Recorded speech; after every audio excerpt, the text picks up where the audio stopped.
నమస్కారం city morning bulletin కు స్వాగతం. తెనాలి ప్రభుత్వాసుపత్రిలో కేంద్ర మంత్రి పెమ్మసాని ఆకస్మిక తనిఖీలు జరిపారు.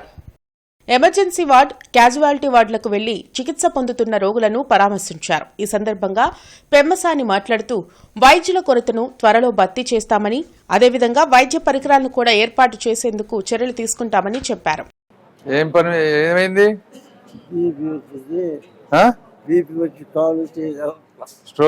స్ట్రోక్ వచ్చిందా? ఎట్లా ఉంది ఇక్కడ ట్రీట్మెంట్? అది బాగానే చూస్తా. ఎట్లా ఉందమ్మా ఇక్కడంతా? మీకు బాగానే చూస్తున్నారా? ఇబ్బంది ఏం లేకుండా అంత క్లీన్గా అన్ని సర్ప్రైజ్గా. హాస్పిటల్ ఎలా ఉంది? సండే చూద్దామని వచ్చాం.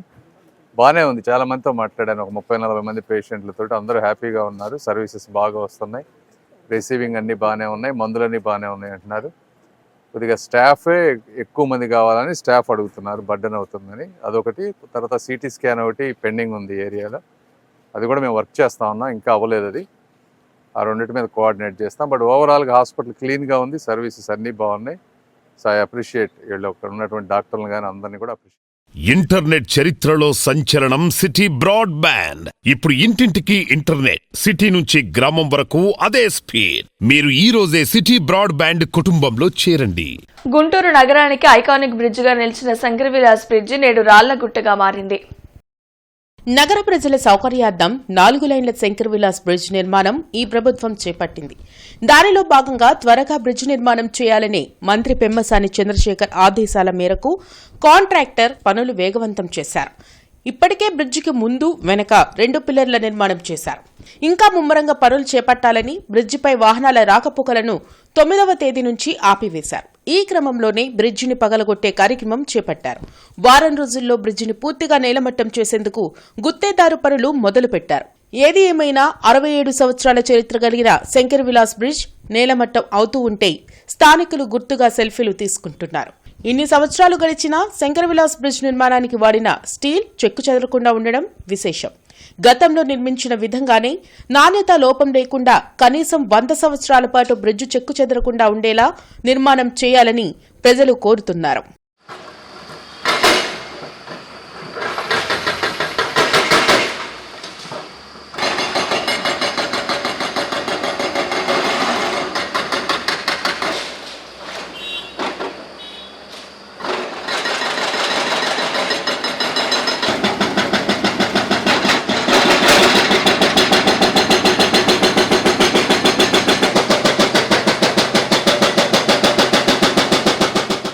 మాజీ ఎంపీ యలమంచిలి శివాజీని మాజీ మంత్రి కె జానారెడ్డి, మిర్యాలగూడ ఎమ్మెల్సీ కేతావత్ శంకర్ నాయకులు తన నివాసంలో పరామర్శించారు. ఈ సందర్భంగా వారు గత అనుభవాలను నెమరువేసుకున్నారు. అనంతరం మాజీ మంత్రి కె జానారెడ్డి మీడియాతో మాట్లాడారు. ఏపీ ప్రజలకు రాఖీ పౌర్ణమి శుభాకాంక్షలు తెలిపారు. ఆత్మీయ మిత్రుడు శివాజీని కలవడం సంతోషంగా ఉందన్నారు. రైతాంగ సమస్యలపై యలమంచిలితో కలిసి పనిచేశానని తెలిపారు.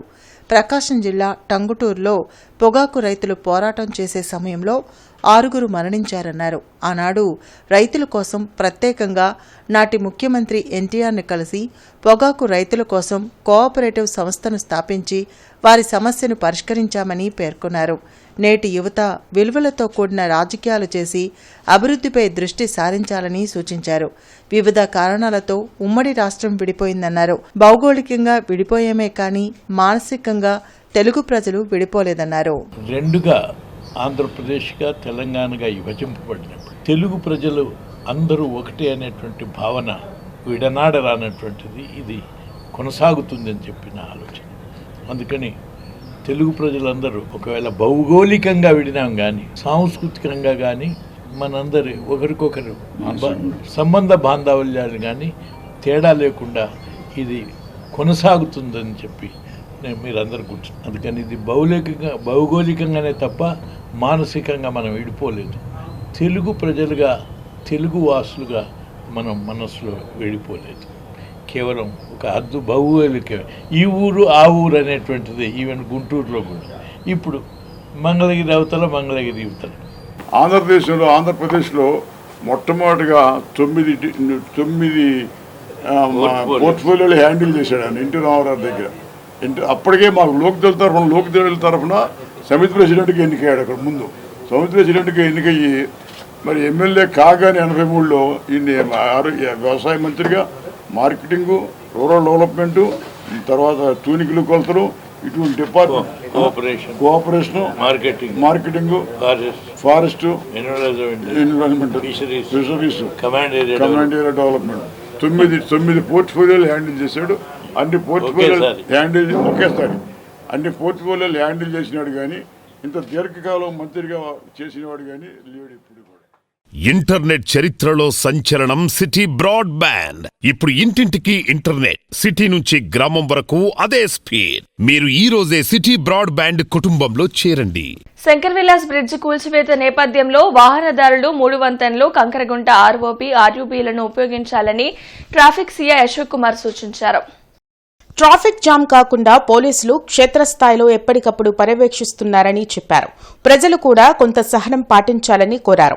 9వ తారీఖు రాత్రి నుంచి రాకపోకలు బంద్ చేయడం జరిగింది. సో మనకు ఉన్నటువంటి ప్రత్యామ్నాయ మార్గాలైనటువంటి 3 వంతెనలు, అదేవిధంగా కంకరగుంట ఫ్లైఓవర్, అదేవిధంగా కంకరగుంట అండర్ పాస్, ప్రధానంగా కార్లు, 2 వీలర్లు, ఆటోలు ఇవన్నీ కూడా అండర్ పాస్ల్లో కూడా డైవర్షన్ ఇవ్వటం. అదేవిధంగా హెవీ వెహికల్స్ అన్ని కూడా కంకరగుంట ఫ్లైఓవర్ని మెయిన్గా యూజ్ చేసుకోవాలని కోరుతున్నాం. ఎవరైనా కానీ విజయవాడ వెళ్ళేవాళ్ళు కానీ, లేదు విజయవాడ నుంచి గుంటూరు వచ్చి, లేదు 2 టౌన్ వచ్చేవాళ్ళు కానీ ఇన్నర్ రింగ్ రోడ్ ఫేజ్ 1ని, ఫేజ్ 2ని ఎక్కువగా యూటిలైజ్ చేసుకోవాలని మా వైపు నుంచి విజ్ఞప్తి చేస్తా ఉన్నాం. అక్కడక్కడ ట్రాఫిక్ కొంచెం స్లో అవుతుంది కానీ ఎక్కడ కూడా జామ్ కాదు. స్లో అయినప్పుడు కొంచెం సహనం కోల్పోకుండా కోఆపరేట్ చేయండి. సాధ్యమైనంత వరకు మనం అది కూడా లేకుండా ట్రాఫిక్ పోలీసులు సిబ్బందిని కూడా పెంచుకోవడం జరిగింది. మేము 100% ఎక్కడ ట్రాఫిక్ ఇబ్బంది లేకుండా మేము ప్రయత్నిస్తాం. ప్రజలు మేము ఏదైతే డైవర్షన్స్ చెప్పామో ఆ డైవర్షన్స్ని వాళ్ళకి ఎమర్జెన్సీ అవసరమైన పనులు కంపల్సరీగా వెళ్ళాలి అని అంటేనే వాళ్ళు బయటకు వచ్చి ఆ రూట్లు ఉపయోగించుకోండి. All India postal SC ST employees welfare association వార్షిక సమావేశం హెడ్ పోస్ట్ ఆఫీసులో జరిగింది. All India postal SC ST ఉద్యోగుల సంక్షేమ సంఘం వార్షిక సమావేశంలో retired railway medical superintendent doctor Anjaiah ప్రత్యేక అతిథిగా హాజరయ్యారు. ఎస్సీ ఎస్టీ పోస్టల్ ఉద్యోగుల సమస్యల పరిష్కారం కోసం నూతన కార్యవర్గాన్ని ఎన్నుకోనున్నట్లు రీజనల్ ఆర్ఆర్ రవిచంద్రశేఖర్ వెల్లడించారు. నేటి పరిస్థితుల్లో జనాభా పెరుగుతున్నా పోస్టల్ ఉద్యోగుల నియామకాలు జరగటం లేదని ఆవేదన వ్యక్తం చేశారు. ఈ కార్యక్రమంలో secretary P Raju, Gali Vijay Kumar, Chennakeswararao, Sanjeevareddy, Battula Wilson తదితరులు పాల్గొన్నారు. మరి ఈ సమావేశంలో ఈ యొక్క Guntur division SC ST welfare అసోసియేషన్కి గాను మేము ఎన్నికలు అంటే ఎలక్షన్ అంటే దానికి సంబంధించిన సెక్రటరీ, ప్రెసిడెంట్, ట్రెజరరు, మరి మిగతా కార్యవర్గాన్ని కూడా ఎన్నుకోవడం కూడా జరుగుతుంది. ఆ నిమిత్తమే ఈ రోజున ఇక్కడ సమావేశమై ఉన్నామండి. మరి మేమేం చేయాలి, మా తరపున మేము ఈ యొక్క మాకు వచ్చే సమస్యలు కానీ, మరి మాకు వచ్చే ప్రాబ్లమ్స్ కానీ, మాకు వచ్చే కష్ట నష్టాలు కానీ అన్నీ చెప్పుకోవడానికి మేము సంఘంగా ఏర్పడటానికి ఇక్కడ సమావేశమేయండి. దానికి గాను కూడా నూతన కార్యవర్గాన్ని ఎన్నుకోవడం జరుగుతుందండి. ఆ యొక్క నూతన వర్గం ఇక్కడ నుంచి 1 సంవత్సరం పాటు వాళ్ళు ఆ స్థానంలో ఉంటారు. కాబట్టి ఆ సమావేశానికి ఈరోజు మేము ఇక్కడ అందరికీ కూడా ఉన్నాం.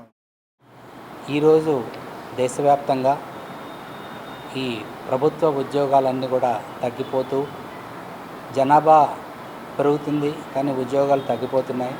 ఒకప్పుడు ఈ పోస్టల్ డిపార్ట్మెంటు, పోస్టల్ అండ్ టెలిగ్రాఫ్స్గా ఉన్నప్పుడు అనేక వేల మందికి ఈ ఒక ఉపాధిగా ఉద్యోగాలుగా ఉండేవి. ఇవాళ రాను రాను అవి కుదించుకుపోయి ప్రైవేట్ సెక్టర్కే అన్నీ తారాదత్తం చేయడం వల్ల ఈ ఇంత జనాభాని వాళ్ళ ఉద్యోగ ఉపాధి అవకాశాలని పూర్తిగా లేకుండా చేసేటువంటి సిస్టమ్ జరుగుతూ ఉంది. కూటమి ప్రభుత్వం అధికారంలోకి వచ్చాక చేస్తున్న అభివృద్ది పనులకు ఇతర పార్టీ నేతలు ఆకర్షితులై టీడీపీ పార్టీలో చేరుతున్నారు. ఈ క్రమంలోనే 1వ డివిజన్కి చెందిన వైసీపీ నేత సయ్యద్ షరీఫ్, అతని మిత్ర బృందం 100 మందికి పైగా తెలుగుదేశం పార్టీలో చేరడం జరిగింది. తూర్పు నియోజకవర్గ ఎమ్మెల్యే మహమ్మద్ నసీర్ పార్టీ కండువా కప్పి వారిని సాదరంగా ఆహ్వానించారు.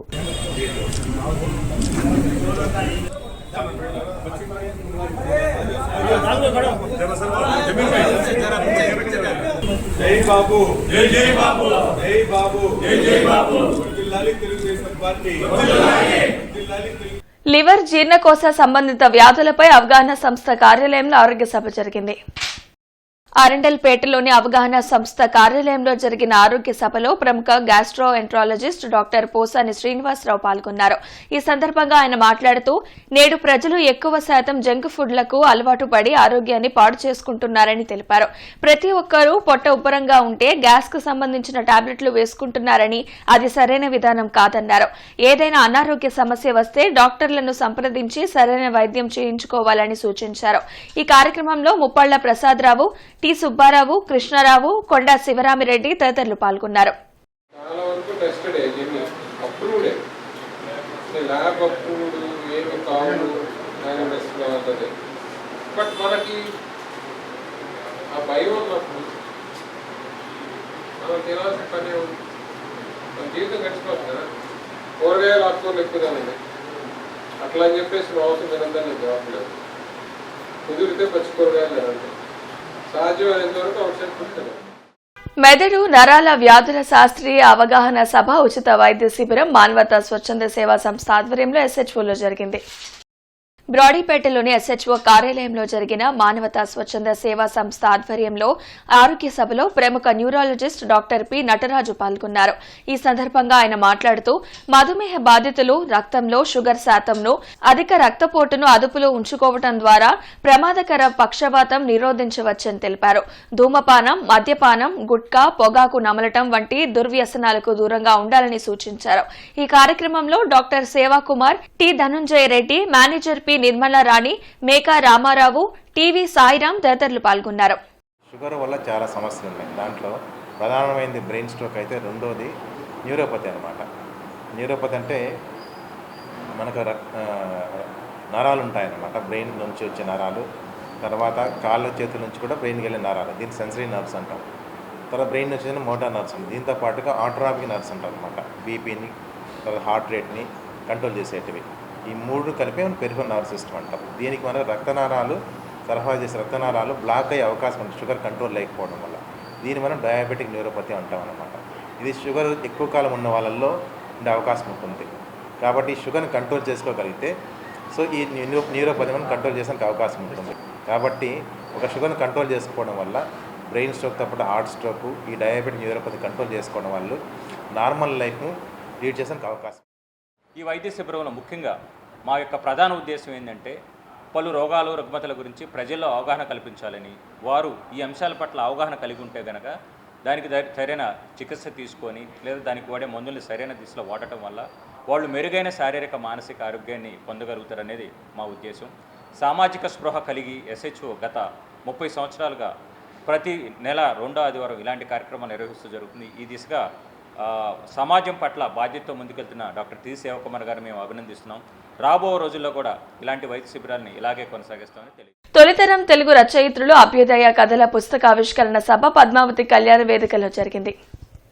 గార్డెన్స్ శ్రీ వెంకటేశ్వర స్వామి దేవస్థానంలోని పద్మావతి కళ్యాణ వేదికలో పుస్తకావిష్కరణ కార్యక్రమం జరిగింది. ప్రముఖ రచయిత్రి పి సత్యవతి ముఖ్య అతిథిగా హాజరై ప్రొఫెసర్ సిహెచ్ సుశీలమ్మ రచించిన అభ్యుదయ కథల పుస్తకాన్ని ఆవిష్కరించారు. ఈ సందర్భంగా రచయిత్రి సుశీలమ్మ మాట్లాడుతూ పాతతరం రచయిత్రులు ఎంతో ధైర్యంగా వారి భావాలను కథల రూపంలో వ్యక్తం చేసేవారని తెలిపారు. అందుకే అలనాటి రచయితల 25 కథలు సేకరించి పుస్తకం ప్రచురించామని ఆమె వెల్లడించారు. ఈ కార్యక్రమంలో అర్సం జాతీయ అధ్యక్షులు పెనుగొండ లక్ష్మీనారాయణ, కళారత్న లంకా సూర్యనారాయణ, డాక్టర్ పాపినేని శివశంకర్ తదితరులు పాల్గొన్నారు. ఒక కథని తీసుకొని విశ్లేషించండి అన్నప్పుడు నేను అన్నమయ్య లైబ్రరీకి వచ్చాను. అక్కడ సుభాష్ని ఉంది. పాపం ఎంత హెల్ప్ చేస్తుందంటే సుభాష్ని, లంకా సూర్యనారాయణ గారి అభిప్రాయానికి సరైనటువంటి అమ్మాయి దొరికింది. ఏదైనా ఒక పుస్తకం అడిగితే 90 సెకండ్స్లో మనకు అందుతుంది. 90 సెకండ్స్ లేదా 120 సెకండ్స్లో మనకు పుస్తకం అందుతుంది. అంత చక్కగా పెట్టుకుంటారు ఆ లైబ్రరీలో. ఆయన నాకు కథలు వెతుకుతూ ఉన్నాను. నేను 1960లో వెతికాను, 50కి వెళ్ళాను, 40కి వెళ్ళాను, 30కి వెళ్ళాను, 20లోనే ఉంటాయి అద్భుతమైన కథలు. అప్పుడు నేను అసలు మొదటి కథ బండారచ్చమాంబ గారి దగ్గర నుంచి తీసుకుందామని. అయితే మొదటి కథ దిద్దుబాటు గురజాడప్పారావు గారు అంటారు. అయితే చాలా వివాదాలు జరిగినవి, ముఖ్యంగా తెలంగాణ సభల్లో వివాదాలు జరిగి చివరికి వాళ్ళు పాత గుంటూరు సిఐటియు ఆఫీస్ నందు ఆవాస్ రాష్ట్ర కమిటీ సమావేశం షేక్ బాషా అధ్యక్షతన జరిగింది. ఈ సమావేశానికి రాష్ట్ర ప్రధాన కార్యదర్శి ఎంఏ చిస్టి హాజరయ్యారు. ఆవాస్ అభివృద్ధి కోసం కార్యాచరణ ప్రణాళిక, రాబో 6 నెలల కాలంలో చేయవలసిన కర్తవ్యాల అమలు గురించి వివరించారు. గుంటూరులోని శ్రీ యోగదా చారిటబుల్ ట్రస్ట్ ఆధ్వర్యంలో రాబో కృష్ణాష్టమి సందర్భంగా 2 నుండి 7వ తరగతి పిల్లలకి కృష్ణ శతకము పద్యాల కంఠస్థ పోటీలు, కృష్ణాష్టక గానములు, దేశభక్తి క్విజ్, శ్రీ త్యాగరాజ సంస్కృతి సంఘం సహకారంతో సంఘ సమావేశ సదనము నిర్వహించనున్నారు. ప్రతి సోమవారం కలెక్టరేట్, ఎస్పీ, కార్పొరేషన్ కార్యాలయాల్లో ప్రజా ఫిర్యాదుల పరిష్కార వేదిక కార్యక్రమాన్ని నిర్వహిస్తున్నారు. ప్రజలు తమ సమస్యలను అధికారుల దృష్టికి తీసుకువెళ్లి వాటిని పరిష్కరించుకోవాలని ఉన్నతాధికారులు సూచించారు. కార్పొరేషన్ కార్యాలయంలో డైలీవర్ కమిషనర్ జరగనుంది. జిల్లా, నియోజకవర్గ, మండల స్థాయిలో ఈ ప్రజా ఫిర్యాదుల పరిష్కార వేదిక కార్యక్రమం నిర్వహించనున్నారు. 11 kV లైన్ షిఫ్టింగ్ కారణంగా ఈ రోజు ఉదయం 9 గంటల నుండి మధ్యాహ్నం 2 గంటల వరకు గుజ్జన్గుండ్ల ఎస్వీఎన్ కాలనీలో విద్యుత్ సరఫరాకు అంతరాయం కలుగుతుందని డీఈ గురువయ్య తెలియజేశారు. కావున వినియోగదారులందరూ వారికి సహకరించవలసిందిగా కోరారు. ఇంటర్నెట్ చరిత్రలో సంచలనం సిటీ బ్రాడ్బ్యాండ్. ఇప్పుడు ఇంటింటికి ఇంటర్నెట్, సిటీ నుంచి గ్రామం వరకు అదే స్పీడ్. మీరు ఈ రోజే సిటీ బ్రాడ్బ్యాండ్ కుటుంబంలో చేరండి. ఈ వార్తలు ఇంతటితో సమాప్తం. నమస్కారం.